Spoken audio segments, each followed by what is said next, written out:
প্রিয় শিক্ষার্থী, সবগুলো ইংলিশ একাডেমি তোমাদেরকে স্বাগত।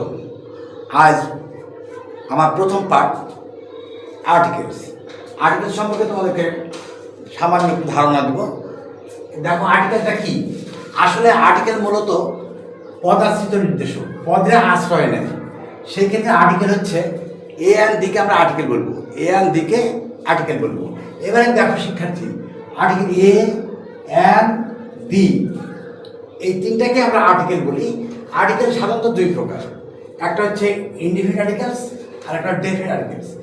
এখন এই আর্টিকেলস কাকে বলে, কত প্রকার, কী কী, এগুলো পরীক্ষা ওইভাবে হবে না, ইউজ হবে না। ইউজ হবে এদের ব্যবহারটা। ইউজ অফ ইনডিফিনিট আর্টিকেলস, এ এবং এম, এটা কোথায় বলবে? এ এম এটা হলো ইনডিফিনিট আর্টিকেলস, আর দি এটা হচ্ছে definite article.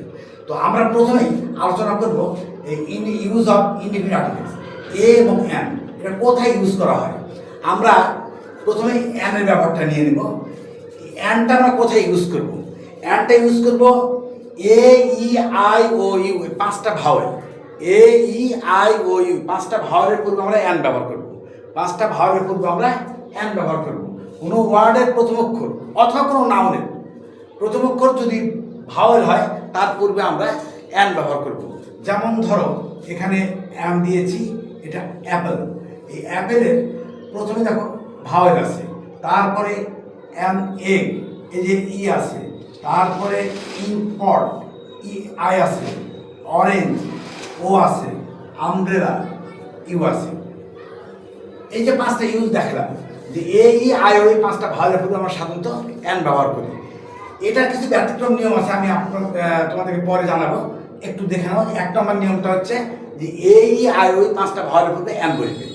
A E I O U, পাঁচটা ভাওয়েলের পূর্বে এন বলবে। তো বন্ধুরা, এই যে এ ই আই ও, পাঁচটা ভাওয়েলের পূর্বে আমরা এন বলবে, আমাদের একটা যদি গ্যাপ দেওয়া থাকে এখানে, যে যেমন ধরো আই হ্যাভ ড্যাশ আমব্রেলা,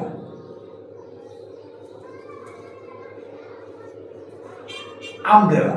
এখন বন্ধুরা, এই যে ইউ আছে, আমব্রেলা, এই ইউটা হচ্ছে ভাওয়েল, তাহলে আমরা এখানে কি ইউজ করতে পারি? আমরা চোখ বন্ধ করে ইউজ করবো এম।